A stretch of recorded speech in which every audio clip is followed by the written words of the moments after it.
afternoon, everyone. Welcome to our first of our 3 virtual congressional briefing series focused on family and youth homelessness in the wake of COVID-19.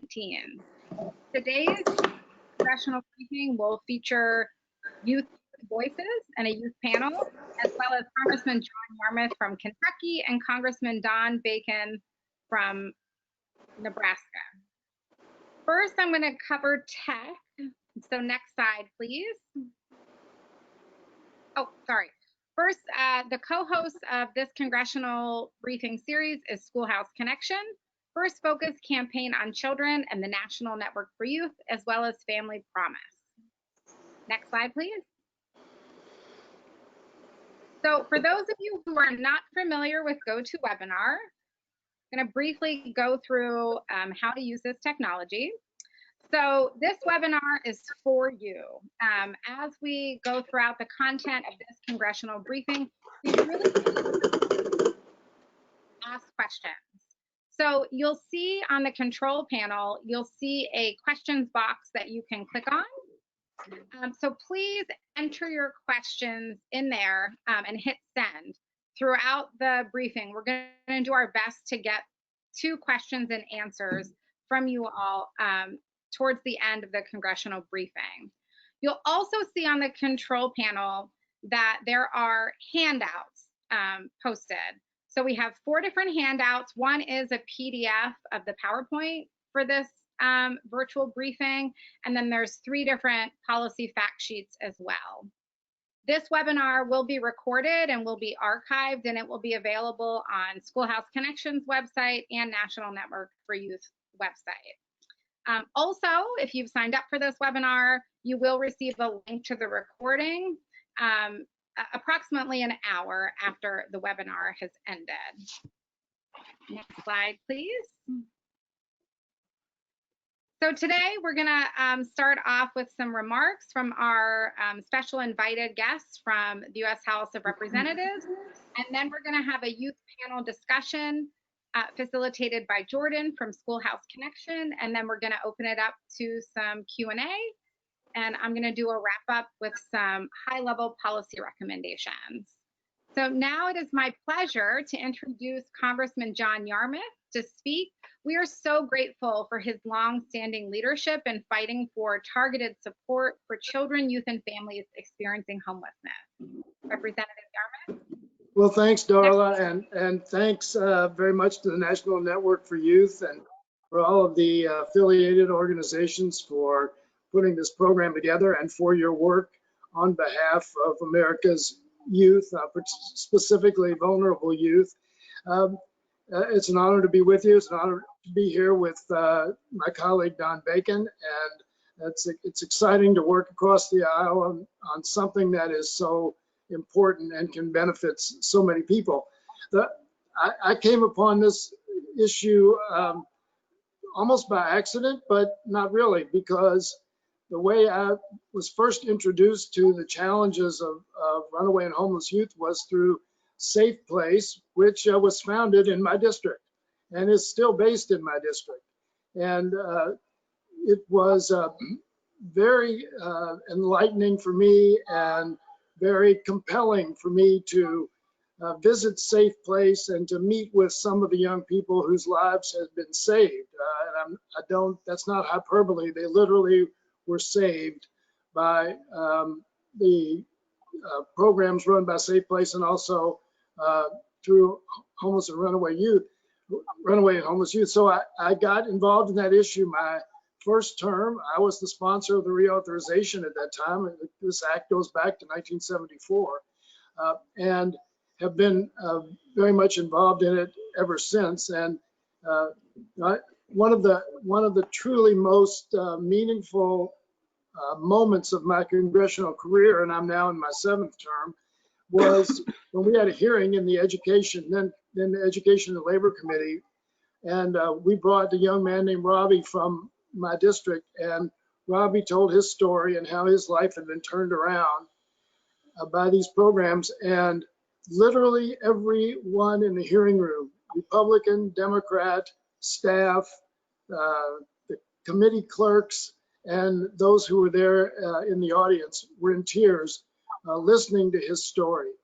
And so that showed me a couple of things. One is how effective these programs can be, and secondly, how easy it was to generate support for these programs, because people understood that the stress that is on so many young people in this era, and the challenges they face in many cases, and the I guess the value of saving lives and turning a vulnerable person into a productive citizen, and how worthwhile that was. So anyway, it's been exciting to be involved in this ever since. The COVID crisis presents additional challenges to many of our vulnerable populations. We know that those people who are homeless are much likely to have access to health care. They're, in many cases, they're extremely vulnerable to, because they're around a lot of people in similar situations. They're around populations where the presence of the virus is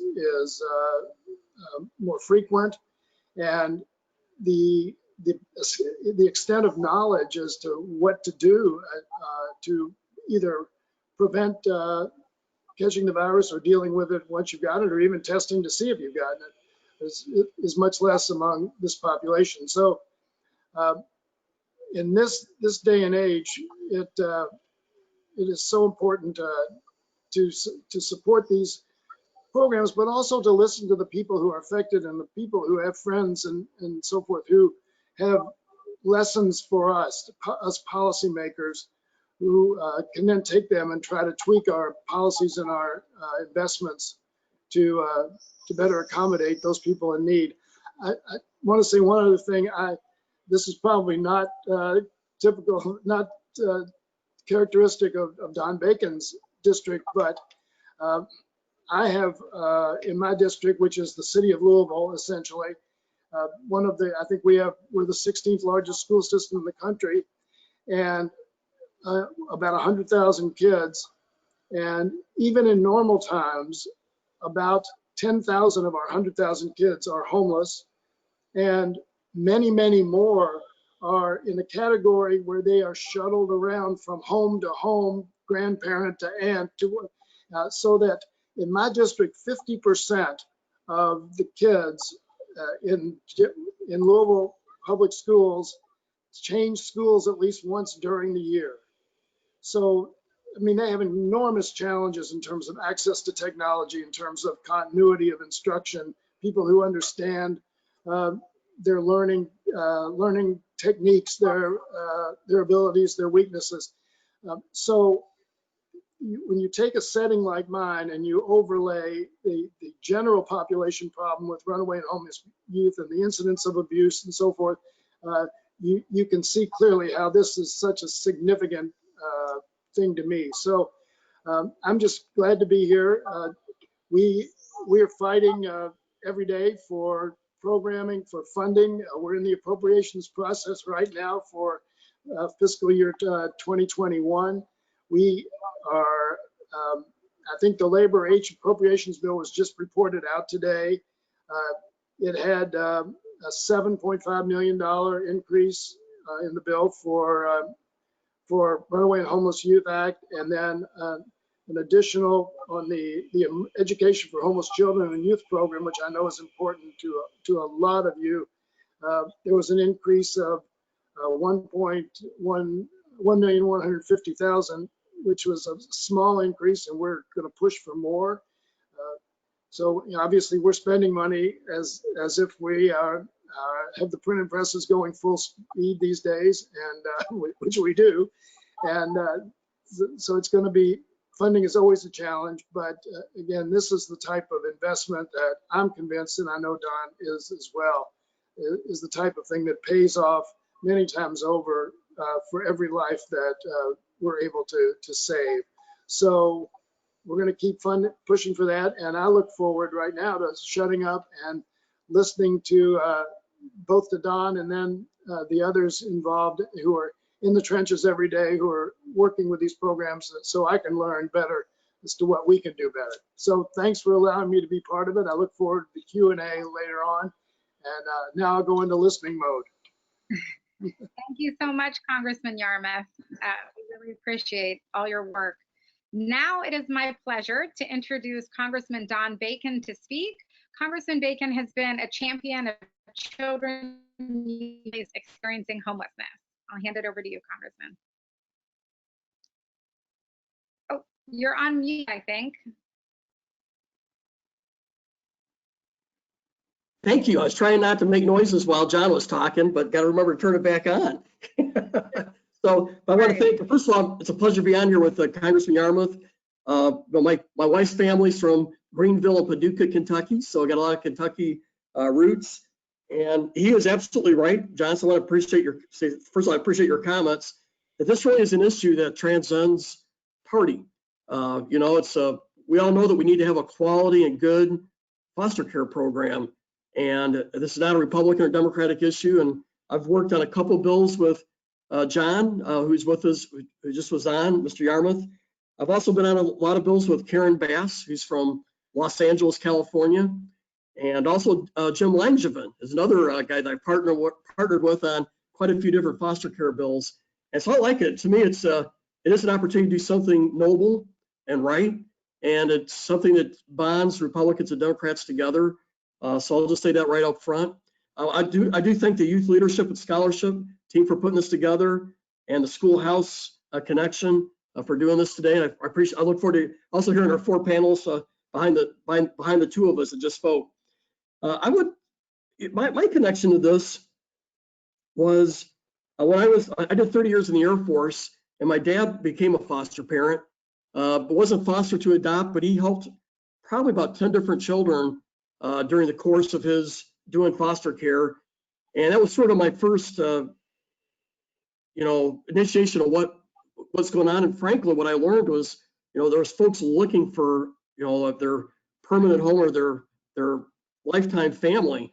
And then you knew the challenges that these young folks went through, no fault of their own, but was, the parents, and that wasn't surely the children's fault. So it sort of turned me onto this.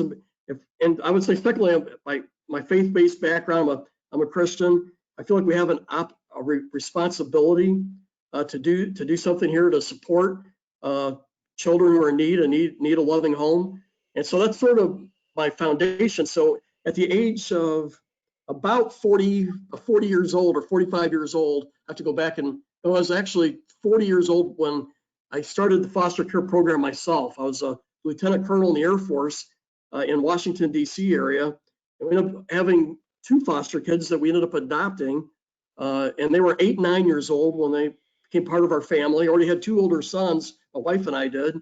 And today, our 8, 9-year-old foster kids that we adopted are now 24 and 25 years old, and they're doing very well. And so I have my 25-year-old son, Austin's, has his own business, and he also works. He's got 2 jobs, so he's surely a hardworking guy. And I get to see him when I go to DC. He lives out in Fairfax. And my 24-year-old daughter, she's married, has a job, has a daughter. She's a wonderful mom, wonderful wife.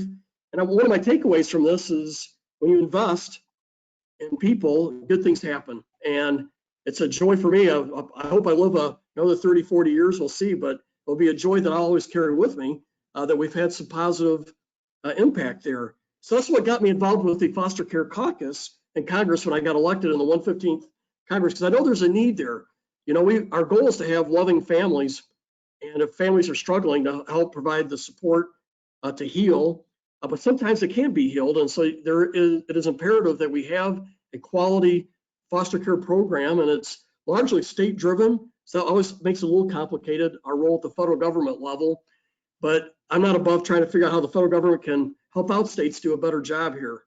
So that gives you my background and why I'm involved. There's always been 2 areas of interest for me in this, and I think these aren't unusual. I think most people involved in this know these are the common issues that we need to improve. Transitioning obviously is the key one, and I know that's a big focus of our topic today. And I'll just say I learned from my own experience. When I was 18, I could not have been on my own without my parents' help, right? In fact, I needed help till I was 20. And then I joined the Air Force and I still needed a little help, but the Air Force pretty much gave me some independence there. And I know all 4 of my children needed help beyond 20. And so my point is, my experience is that most every kid needs help. And so this transition, you got to have a safety net for someone transitioning out of the program. And I tell you, if I was 18 and you would have told me I got to pay federal taxes, I would have had no idea. How do you do that? You needed 2 rent checks for a deposit. What the heck does that mean? You know, that wouldn't have made sense to me at all.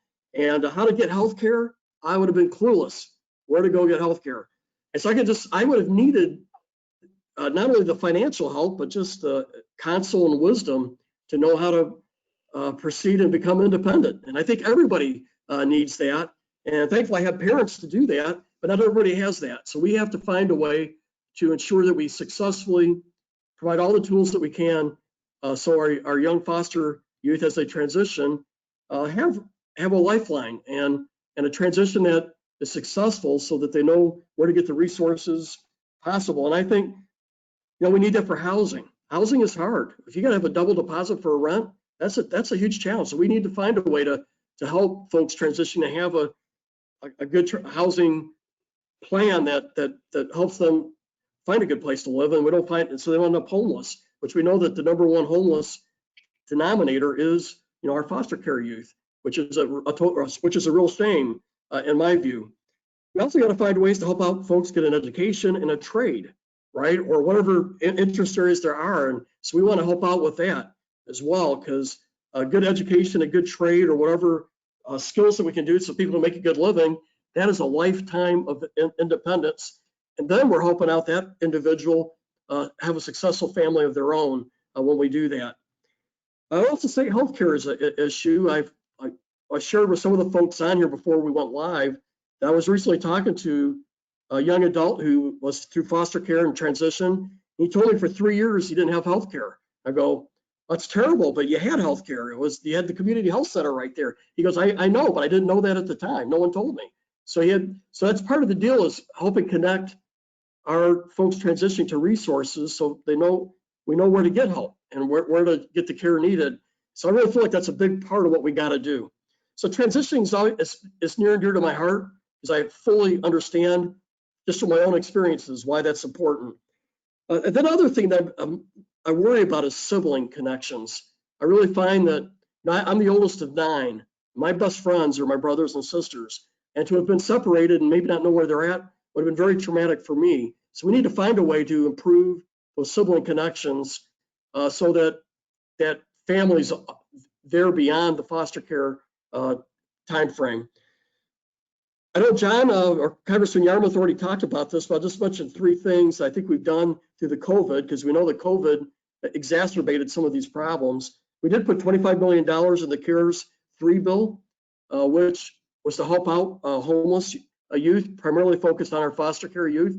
And so I know here in Omaha, we have a youth emergency services program that used some of this money, and it directly went towards 18, 17-year-olds, whoever it may be, that were homeless. So this money is going to very good use.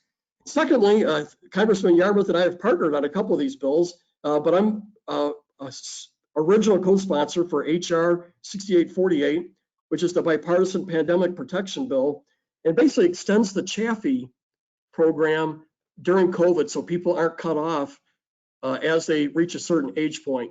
We think we want to extend this during the COVID so folks don't lose the resources that come from the Chaffee funding.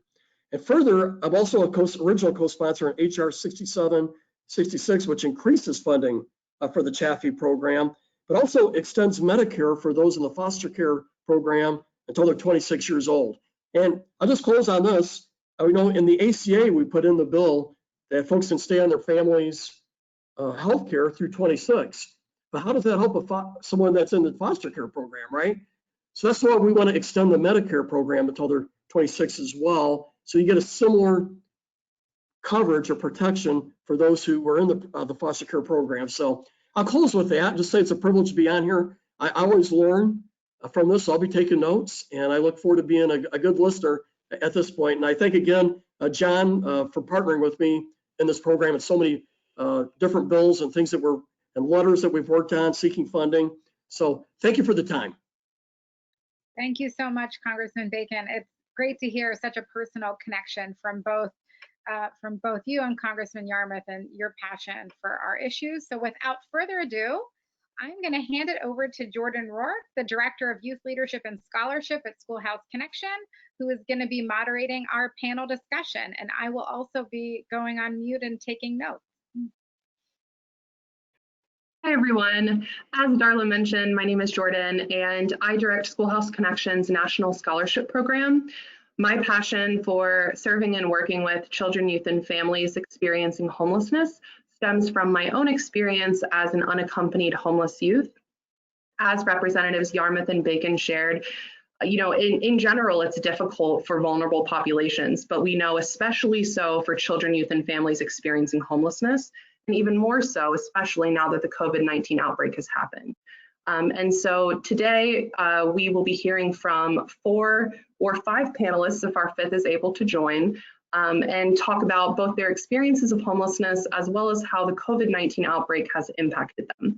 So in an effort to not waste any more time, let's jump right into the panel. Panelists, can you tell us a little about yourselves? Yes. Hello, everyone.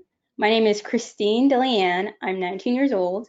I am a rising junior studying communications at Standford University. And right now I'm interning at both a Media for Good company called Golden Hours Production and at my university's Career Center for Diversity Catalyst. That's me.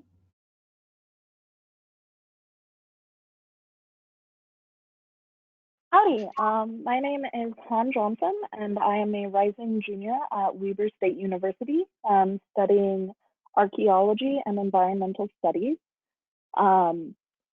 Presently, I'm working with the National Network for Youth as a youth advisory member, and then working at a local call center.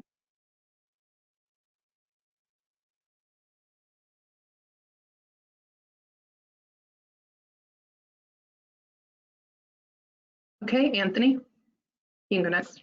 Hello, my name is Anthony O'Leary. I'm 19 years old. I'm actually a former foster youth. I currently attend the University of California, Los Angeles, UCLA.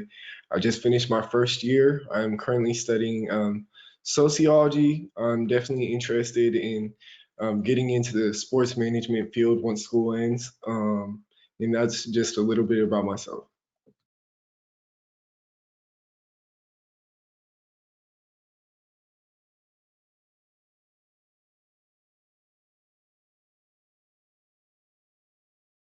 Hi, my name is Yesenia Garcia. I'm 18 years old, and in the fall, I'm gonna attend Heritage University on a full ride scholarship.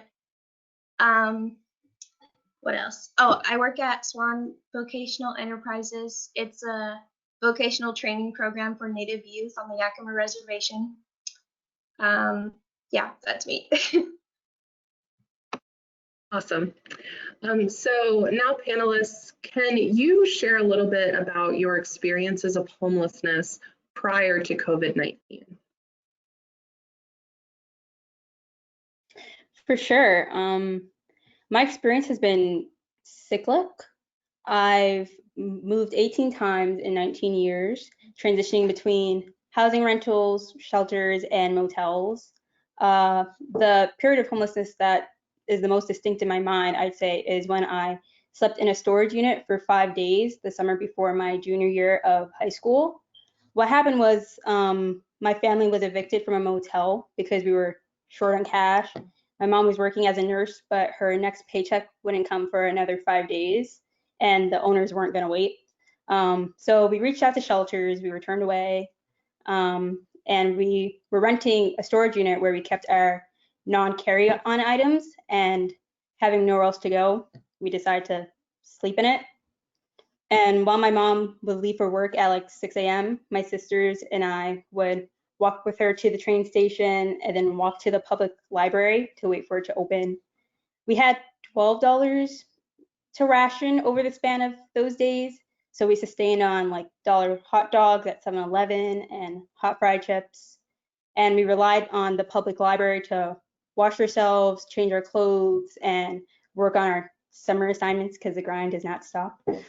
And then at the end of the day, we'd meet our mom at clothing, and we would go to the unit and do the same thing again the next day, and then the next 4 days after that.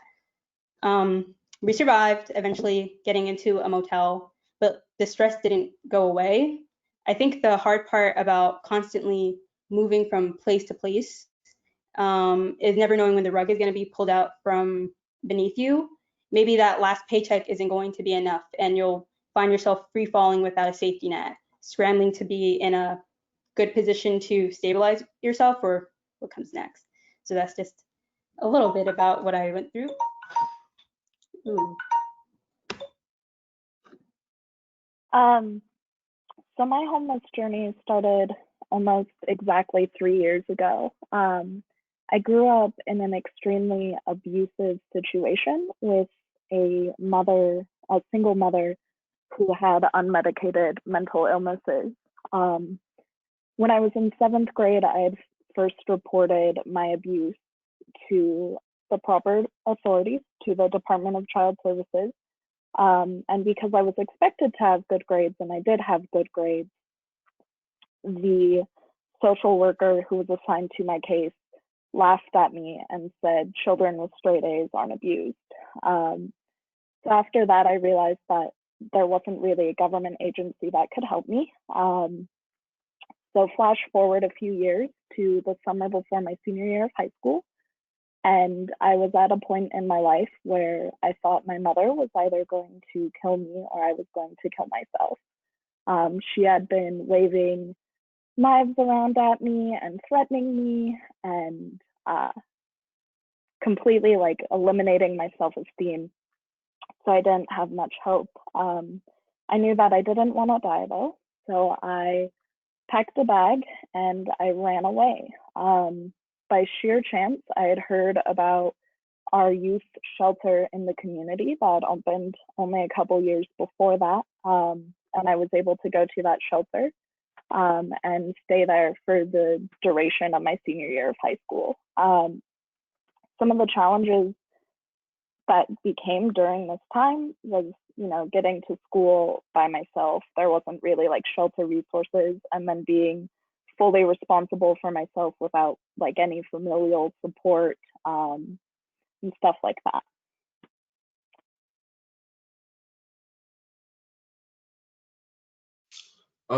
So my time being homeless was definitely really tough. As I had said before, I am a former foster youth due to physical abuse from my dad, which was very unfortunate. I aged out of the system at 14 or 15, where my great grandmother and great aunt actually took guardianship of me, which I was very grateful for. So I was used to not really having a consistent, stable home throughout my life. So fortunately, I was able to move in with them and stay with them for a while.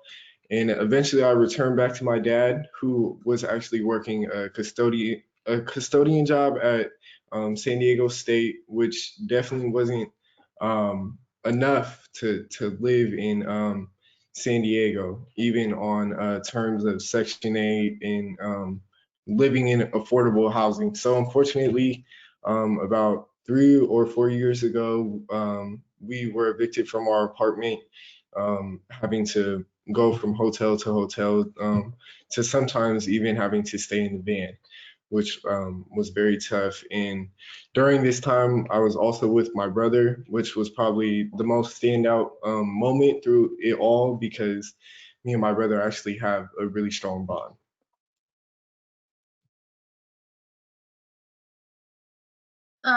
Okay, well, so I lived with my stepdad and my mother for all my life, and with my 5 siblings. I'm like a middle child.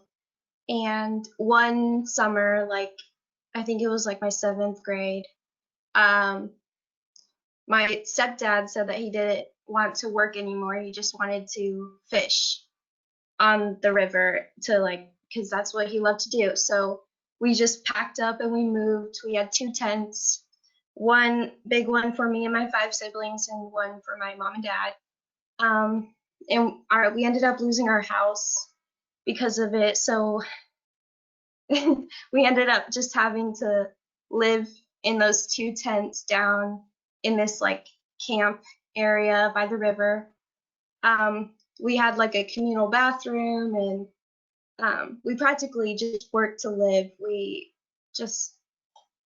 I think my youngest was like 6. My youngest sibling was 6, and we were just out fishing all day, just trying to like have dinner. And there was a lot of just like staying with family and just trying to like mooch off of other people because we couldn't do it ourselves. Yeah. Okay. Thank you guys for sharing. Christine, would you mind talking a little bit about what it was like staying in a motel and hotel?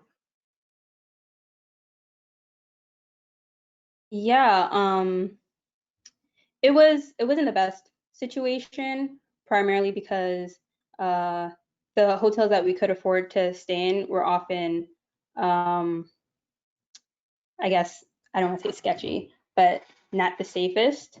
And that would mean that we were surrounded by, I guess, a lot of sex workers, and specifically the motel I stayed in during my senior year of high school. There were a lot of sex workers and a lot of like panderers, or like what people call pimps, trying to like recruit me and my siblings, and then constantly dealing with like hearing cases of domestic violence occurring like around you, and always being not only concerned about, okay, do I have a place to eat? Do I have a roof over my head, but is it even safe for me to be here? And constantly going outside and leaving the room was also a risk, which me and my family had to do every day just to live our lives.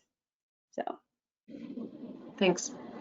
And the last little follow-up question to that one is, can anyone speak to your experiences staying with other people temporarily, whether it be during breaks when your colleges are closed or prior to college?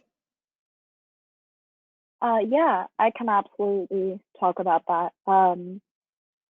So during my summers and my breaks, I don't have set family that I can go and stay with.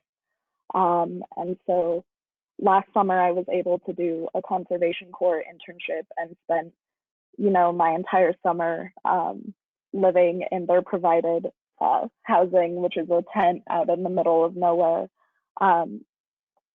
But during other breaks, I have to find people on a whim. And when COVID hit, my dorms gave us 3 days to find housing, and not having a secure person I could go to find housing, I had to reach out to literally anyone I knew in order to try and find housing. And thankfully, I was able to find someone, but recently they just asked me to find somewhere else to stay. And so I had to go through that struggle again. And so it's the struggle of not actually ever having anywhere you belong and not having stable housing to go to. And literally one person saying, you can't stay with me, away from being on the streets again. And it's this constant thing every summer and every holiday that I'll have to go to until I have, enough savings to have my own place and have that secure housing. Thanks. To be sensitive of time, I think that's a good lead into talking about some of the challenges that you all have faced as a result of COVID. So we know that the COVID-19 outbreak has had a significant impact on children, youth, and families of all ages. And I want to start by actually asking you to reflect a little bit. So can you take a second to imagine back in those stories that you told us of your K through 12 experiences of homelessness, what if COVID-19 had hit while you were experiencing homelessness as a K through 12 student? What would that experience have been like? And what do you imagine that some of the challenges would have been for you? Yeah, for sure. I would have been more vulnerable with virtual like learning environment that's in place. A, because my main source of my meals came from free lunch programs, and I'd bring food back home to my family. B, because the majority of my support networks worked in the high school building where I went to school. For instance, my assistant principal, Mckinney-Vento, she had an office where she would let us like ransack the room for like tampons or razors, and she'd bring us home cooked meals where we could eat there and sleep. And to be severed from that, those resources would have been nightmarish, to say the least.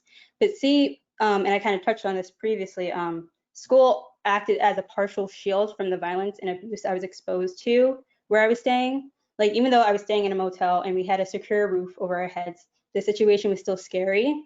The hotels, like I said, were cheap, but also dangerous, because I recall coming back from school one day and the police being outside our door with yellow tape because there was a sex worker who was assaulted and murdered in the next room. I remember coming home to a SWAT team busting down a door across the room because the people were hoarding like firearms.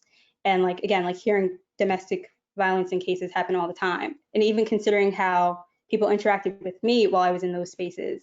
Like, I'm a Black woman and I present as a Black woman. Everyone in my family identifies and presents as a woman. And so I can't count on, I don't have enough digits on my hand to count the amount of times people have come up to me or crossed that boundary and created a hostile environment. So with that in mind, I think that I would have been more vulnerable if I wasn't at school for most of the time. And I can imagine COVID making that even more scary. Yeah, and I really, I like the emphasis that you placed on school being more than your basic needs in education, because I think sometimes we get very focused on that, but I think that you worded it well in talking about how school for you served as such a support system and what that would have meant to lose it. Yeah. My experience with this, so living in a shelter, we had 14 beds that were almost always full and also served as a drop-in resource center. So there were constantly people coming in and out of my house. But we had 14 people living there and only 6 computers. So if my education had been moved online, it would have been a battle for who got the computers at what time, and it would have been constant chaos. I mean, I even had a hard time doing my homework when I lived at the shelter, just because there's always so much noise and so much happening and a lot of chaos. So it wouldn't have been an environment that's conducive with being able to learn.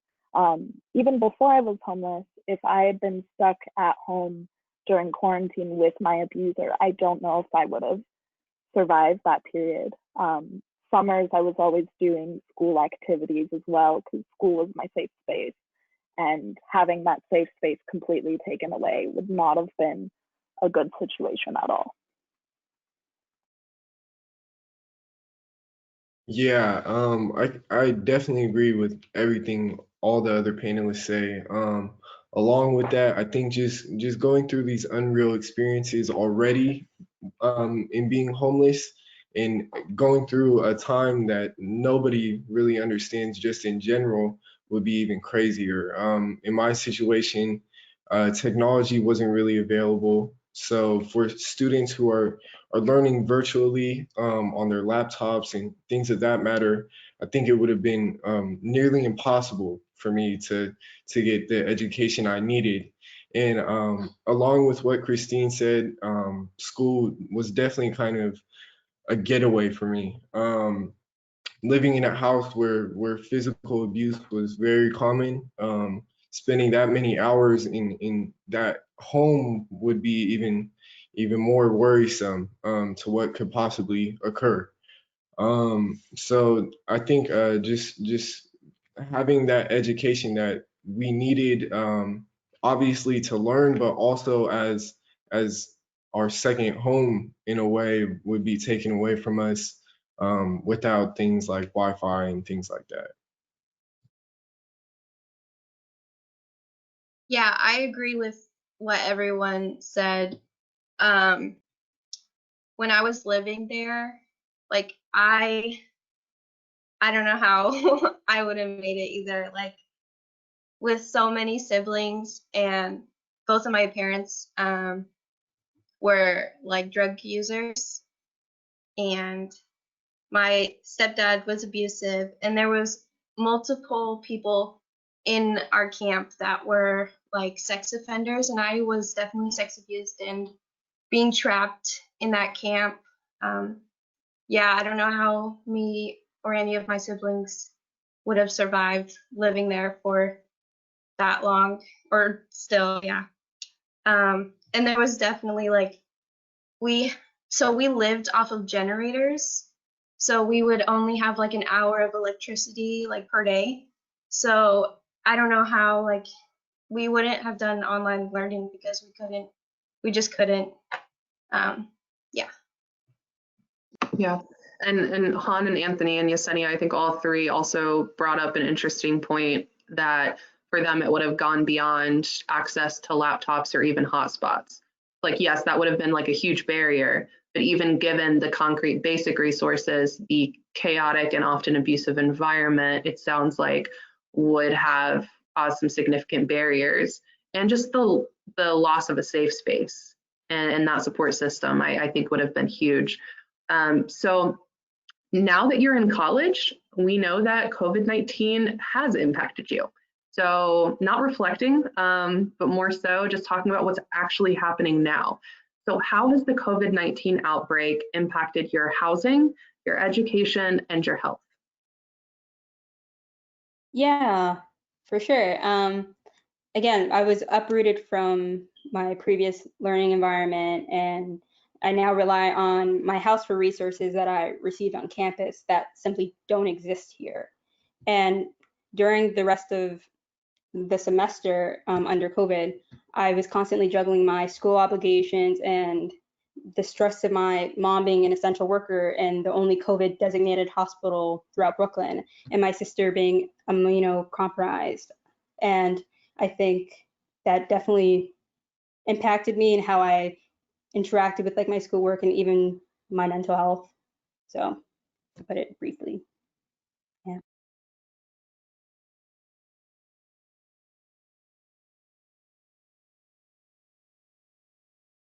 Han, oh, sorry, go ahead. You're good. For me, it's that same issue, where I was given 3 days to find housing, which is already a stressful situation if you know where you're going, but having to find somewhere where you don't have a steady place is an entirely different level of stress.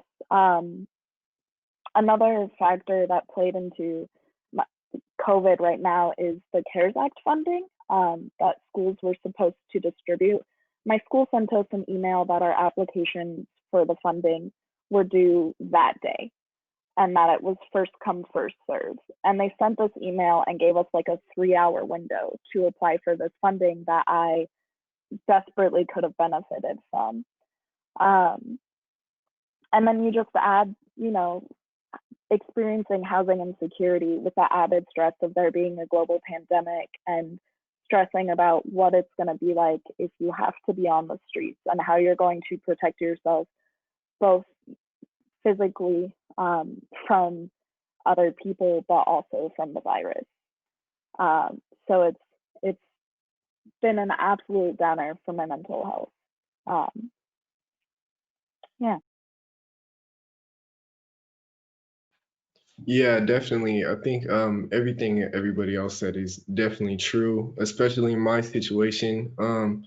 Upon attending UCLA for my first year, which was supposed to be a great experience, finally kind of getting into my own independence and living on campus in the dorms.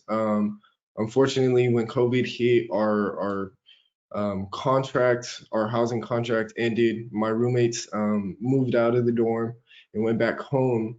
So that left me in a situation where I had to kind of figure out where I was going to go, if I was going to have the ability to stay on campus or not.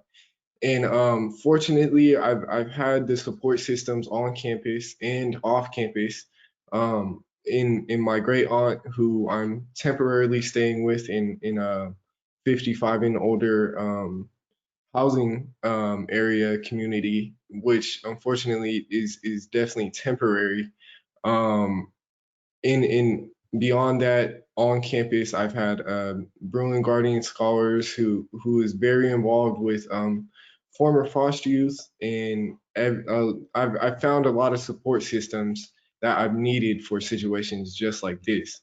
Unfortunately, I truly don't feel that the homeless population on campus is really supported like the foster youth, the former foster care kids are supported, and I definitely think it's definitely a lot harder for them in a situation like this. So, in a way, I'm grateful for being a foster youth in this situation, because I have been able to find those support systems to offer the necessities in a situation like this.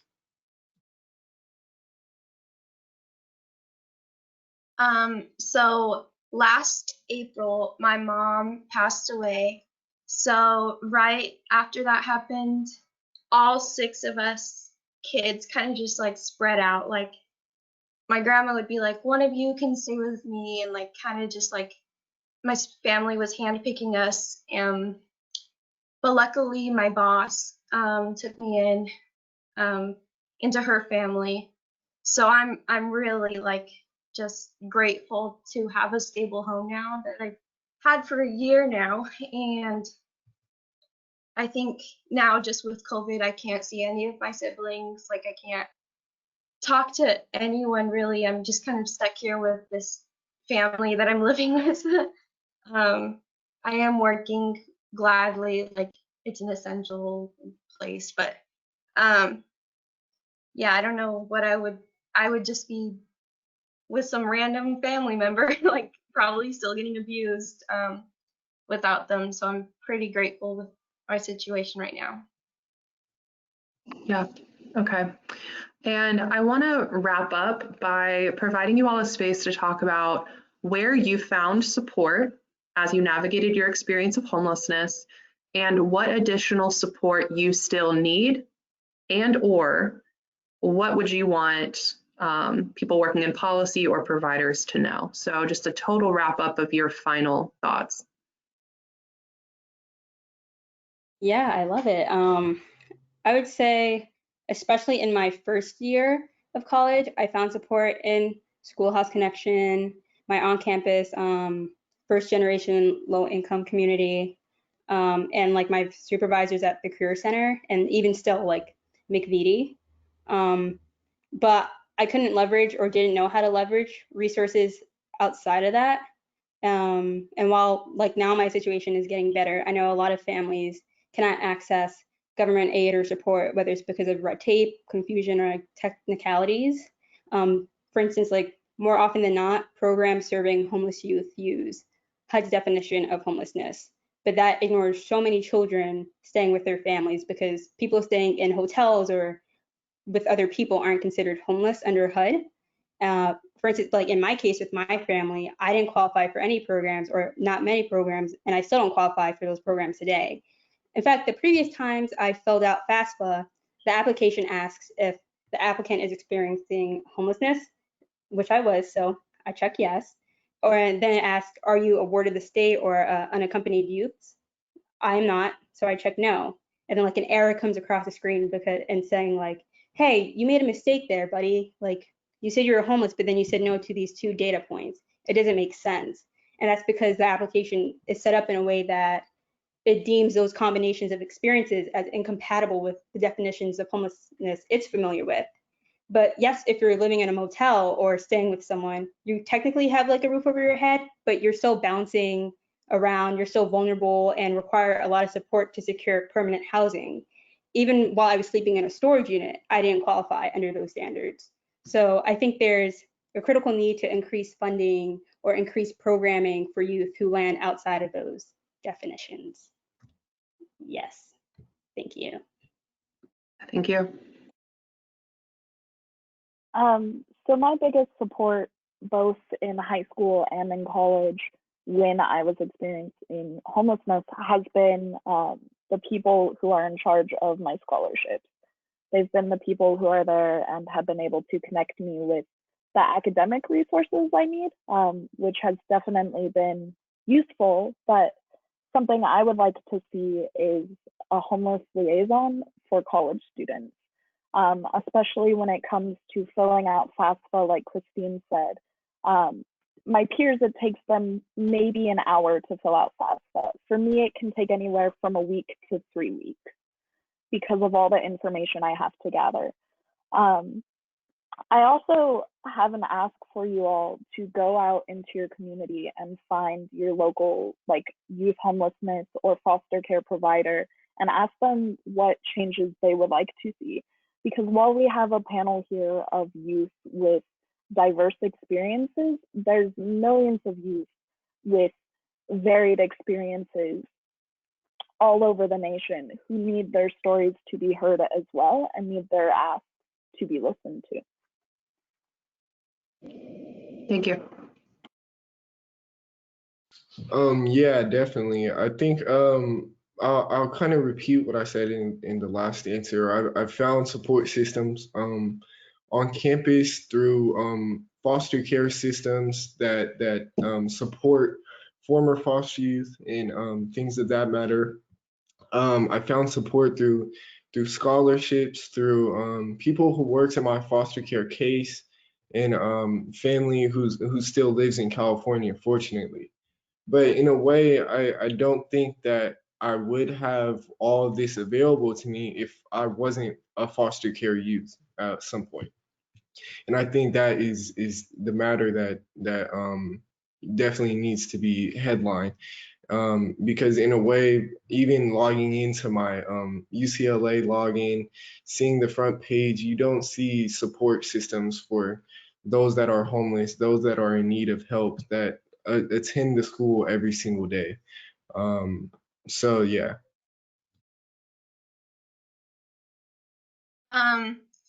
So I found like a lot of help through the McKinney-Vento Act, like at my high school. It just like, it provided clothes, like food, it helped sign like paperwork that I had no idea like what I was doing. It pretty much like saved me. Like I probably wouldn't have finished high school if I didn't like know how to fill out paperwork without an adult. And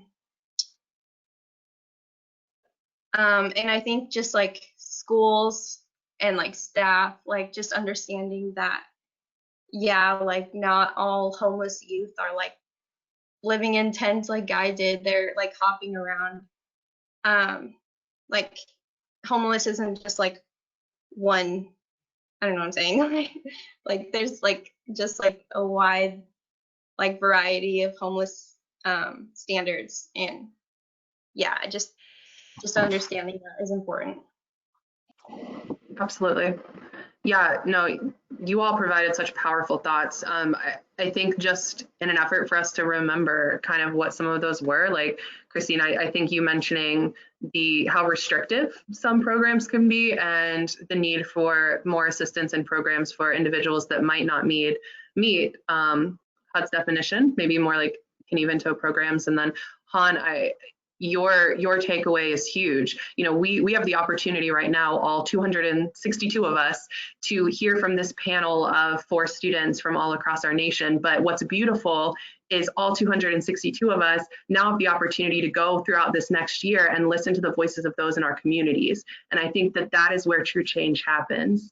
And then Anthony's mention of, you know, the need for increased services for children and youth experiencing homelessness outside of foster care.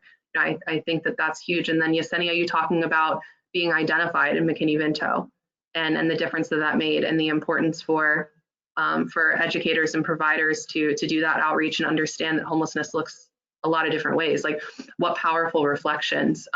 Before we move into the general Q&A, I do want to provide a space for both Representatives Bacon and Yarmuth if either of you have a question that you would like to ask the panel, or any final thoughts. Go ahead, Don. You're first in alphabetical order. Go ahead. Well, I appreciate you giving me a chance to do it, because I have to get on with a cattle industry meeting here in about 7 minutes, I think. But first of all, thanks to John, but thanks for our panelists. Thanks for sharing your heart, sharing your experiences. We learn from you, and we all, it really motivates us to want to do the best job we can here. My question is, I also work with mentorship programs. Would it have been helpful for you to have had a mentor available so that you would have a single like location to go to ask for help on where to find better health care or how to do this or that? Would it have been helpful to you to have that resource available for each of our folks who are transitioning out of the foster care program? So just curious for your insights.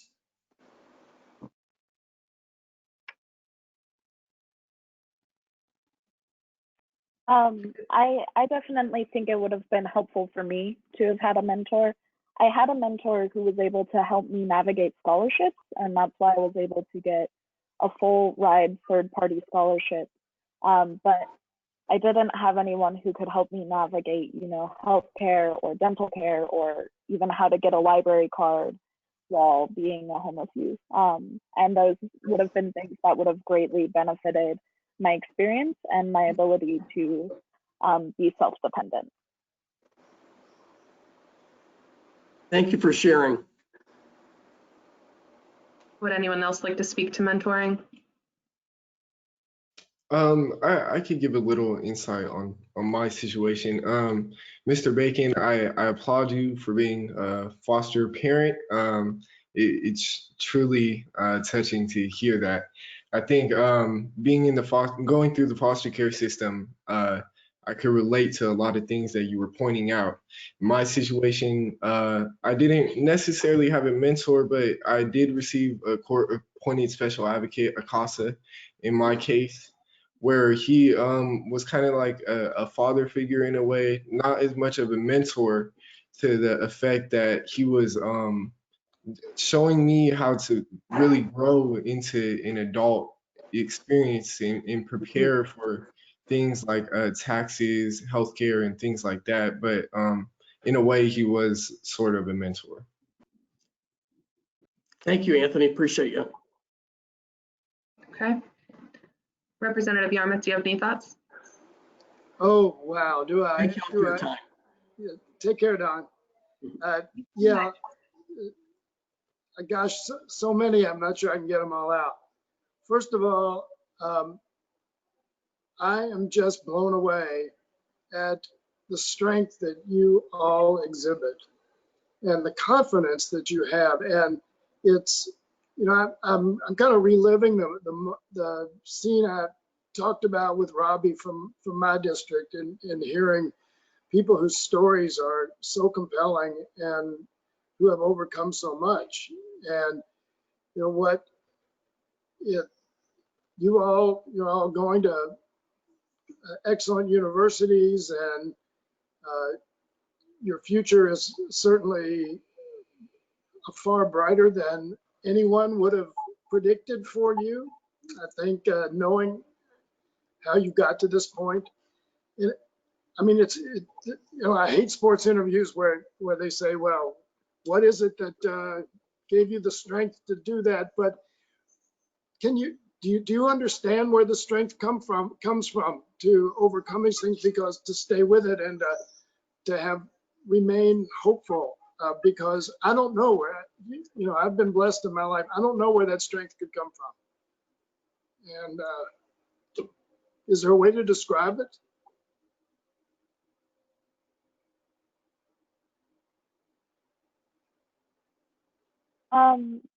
First of all, do you think that you're strong?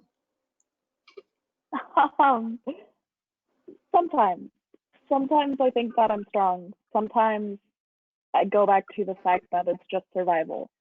I did what I had to do to survive. I've pushed myself so that I can live a long life and be happy and be successful. And thankfully, I have the mental state where I can do that. And I have the resources that have helped me get to where I am.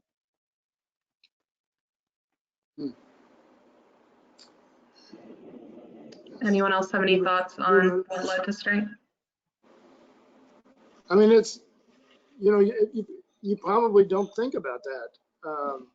But I'm sure there are thousands, tens of thousands of young people who had similar backgrounds who were not able to overcome that.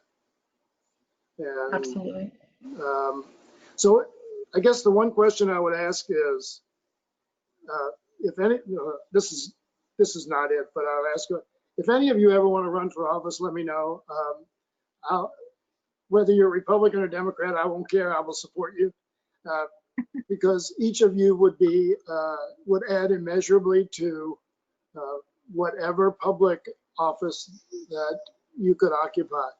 But the question I think I have for you is, if there were any one thing that you would point to that would have made your life significantly better at any point going through this period, these periods, what would it have been?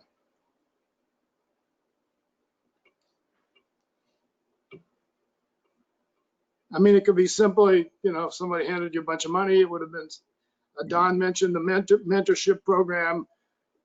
Clearly, I think Christine, you said you had somebody in your school who was very, very helpful. Was it that, would it have been that one person who took you under his or her hand and made sure that you had somewhere to turn, or Yeah, Christine. would it have been something as simple? Somebody said, okay, we're going to put you in a safe, consistent environment, just physically. We'll find you housing and we'll make sure that it's safe and affordable, or that you have access to that. What would it have been? That's a hefty one. I think when I'm thinking like, oh, would it be like a bag of money? I don't think so. I don't think it would have even been like a house. I think that what really would have made a difference is just like, and I said before, is having like that safety net. Like, I think the reason why it was so easy to slip in and out of housing insecurity was because like one day my family would have it together, and then the next we'd be back on the street. So even if it was just, I don't know, maybe if my family had more people to support them, and that's why I'm very grateful for people like McBeady, because when I was hungry, that night I didn't have to spend money on food because she would bring us a meal, and I wouldn't have to spend money on an Uber because she would like arrange a bus. So that's an interesting question, but I would just say maybe like a safety net. Yeah, because a lot of times, we're constantly dealing with this question in trying to make policy in virtually every area. Is sometimes government is the answer or can find the answer. Sometimes government's far from the answer. The answer is, in Hillary Clinton's famous "It takes a village." It's not always, there's not always a government answer to everything, but that's what I do. So I'm curious as to whether there's anything that the government can function in. Thank you, Representative Yarmuth. If you all think of any other responses, we're going to have a general Q&A. Before we do that, I want to transition back over to Darla, who's got a little bit to share. Hi, everyone. First, I want to thank our incredible young experts for speaking, sharing your life experiences with us, and insights and expertise. We're so grateful you took the time and joined us today. Also want to thank you, Jordyn, for facilitating the panel discussion. And I want to send a special thank you to Congressman Yarmuth and Congressman Bacon for joining us today to learn from our expert panelists, to share about the work that you have been doing. We are so proud to work with both of you to advance positive policy solutions for children, youth, and families experiencing homelessness. Your passion and personal connection to these issues is just so apparent. I also especially appreciated getting to meet your cat for a little bit. She's getting used to these cameo roles. Yes. It's just a sign of the COVID times, right? Yep. I'm gonna do a brief wrap up with some targeted policy connections. I think as most folks know, the National Network for Youth and SchoolHouse Connection, our policy recommendations are directly crafted by young people, families, and children who experience homelessness, as well as service providers and homeless liaisons. We are supportive of many different policy asks that organizations are advocating for related to housing, employment, eviction moratoriums, direct cash release. But we know that if we really want to provide assistance and services to children, youth, and families experiencing homelessness, then policies have to be directed specifically towards children, youth, and families experiencing homelessness. So one of our primary policy asks in the next COVID supplemental spending bill is for the inclusion of the Emergency Family Stabilization Act that's been introduced in the Senate. It's S 3923. This uses a broad definition of homelessness that every young person you heard from today said is a very important policy need and an existing policy barrier. It meets families and youth where they are by providing resources directly to the systems and programs that already know children, youth, and families experiencing homelessness. It doesn't require them to go somewhere new, somewhere additional. It's direct, flexible funding to community organizations and systems, including youth and early care programs. So it's able to meet a wide range of emergency needs. It does recognize what homelessness looks like for young people.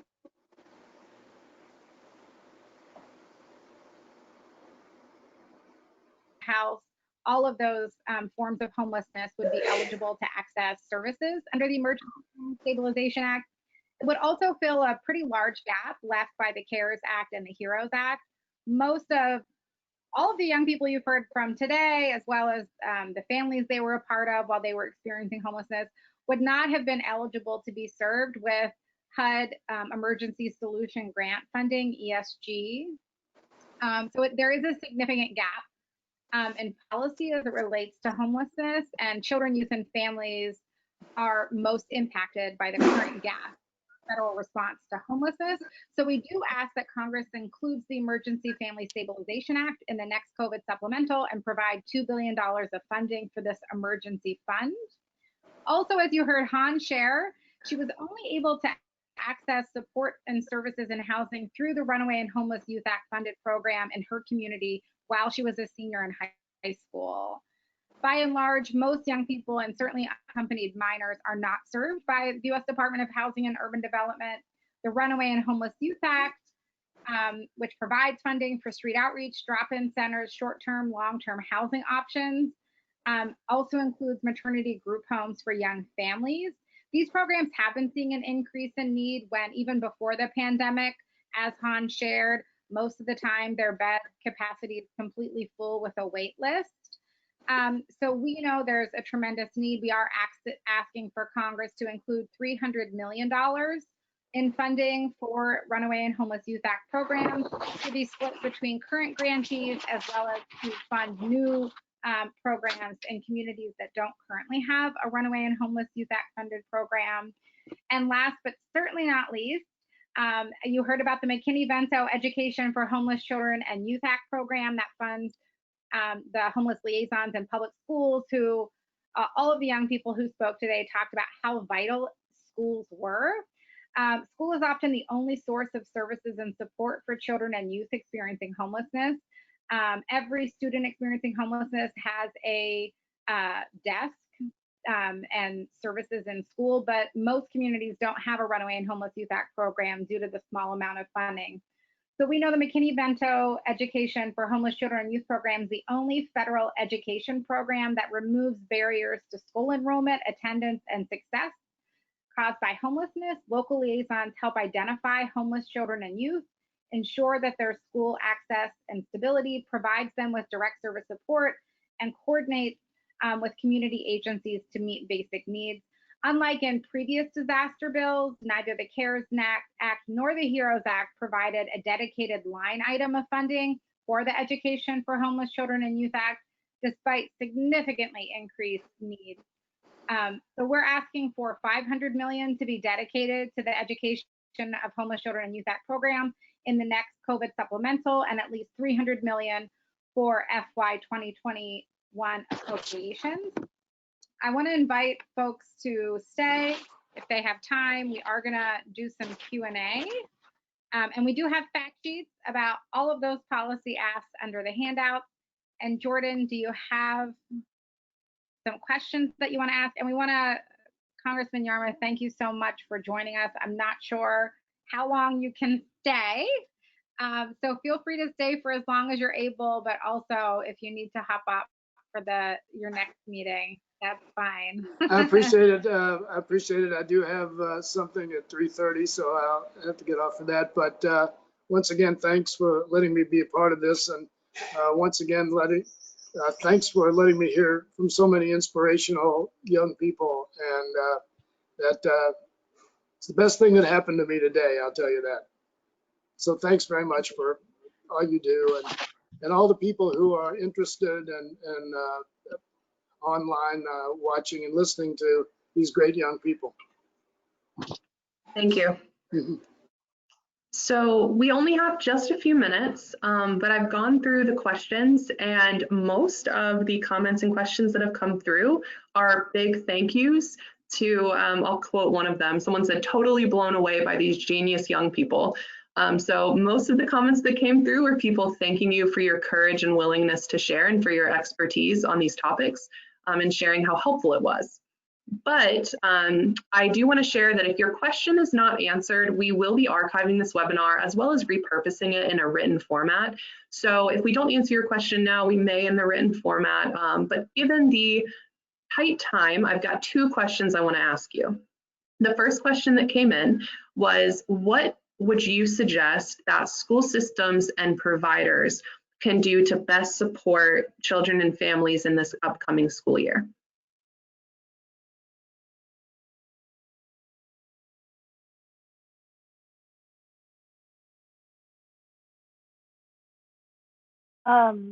I would say actually like reach out to them, and in more than one way, reach out to services that they commonly use, because I know that a lot of children have slipped through the cracks right now. They've just disappeared. So reach out to them and ask the families and the youth what they need. It's easy to assume that we know what they need or what they want in that time because it's what we would need or what we would want, but we're not in their situation. And so it's really about asking and listening. Absolutely. And the second question that I want to ask, and feel free to also answer the first one if you think of something, but I want to throw the second one out there. What role do you as young people with firsthand experience see the federal government as needing to play in addressing homelessness? So this is, what can schools and providers do? You can answer that, or what do you think, federal government wise can be done? I just have a little oh, sorry. You could go first, sorry. So I think that the government needs to step up and provide both an increase in funding and an increase of programs. Because there's these very broad programs that aren't very well funded, but we need more specific programs that we're putting more funding into. So that's my number one thing that I think the government could help with. Anthony?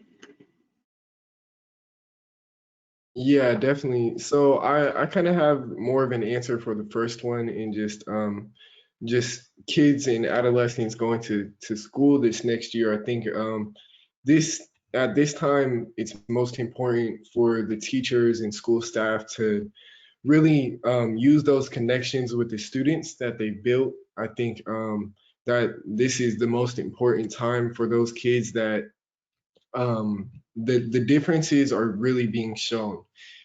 Kids who are not in the same situation as the average student, quote unquote, are the ones struggling. And I think it's necessary for the teachers and for the counselors and just everyone in the school staff to really just have open arms, especially for those homeless youth who don't necessarily have a place to go. For panelists, the panelists, just like us, we, in our situation, faced school being the #1 getaway for us. And in situations for homeless students who don't have that, I believe that it's necessary for them to open up a safe space like a library, or someplace on campus, on school campus, to provide for those who are in situations like that. Christine? Yeah, bouncing off of that, I wish I could think of more, but this just came to my head. Specifically thinking like rural areas, like try not to lose contact with like your students, because especially if technology is a barrier, it's very easy like to lose track of who's where. And I know that school was one place where like McVitie or teachers could be like, oh, Christine, like, are you okay? Okay, like you're safe, you're here. But like with technology and like virtual schooling, like that's not going to happen as much. So like to be more intentional about that. And yeah. Thank you. Anyone else? Okay.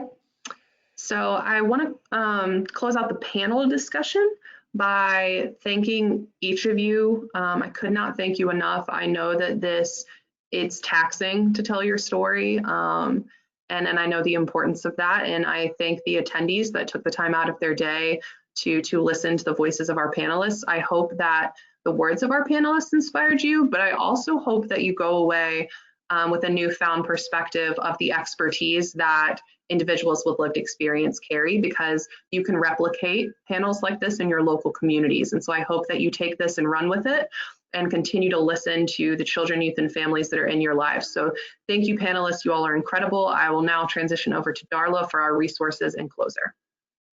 Great. Next slide, please. Just have some links to resources so you can learn more about the organizations that are co-hosting this congressional series, which again is SchoolHouse Connection, National Network for Youth, which my name's Darla Bardine. I'm the executive director of. I don't think I ever introduced myself. Doesn't matter.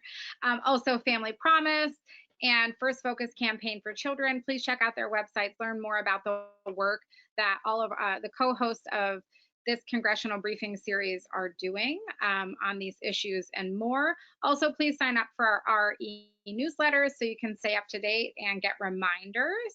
And the next slide, please.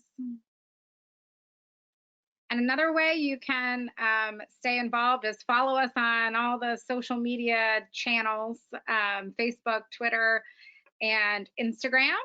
And we thank you so much for being here. I do want a final reminder that this is the first of a 3-part virtual congressional briefing series. If you haven't already registered for our other 2 panel discussions, I encourage you to do so.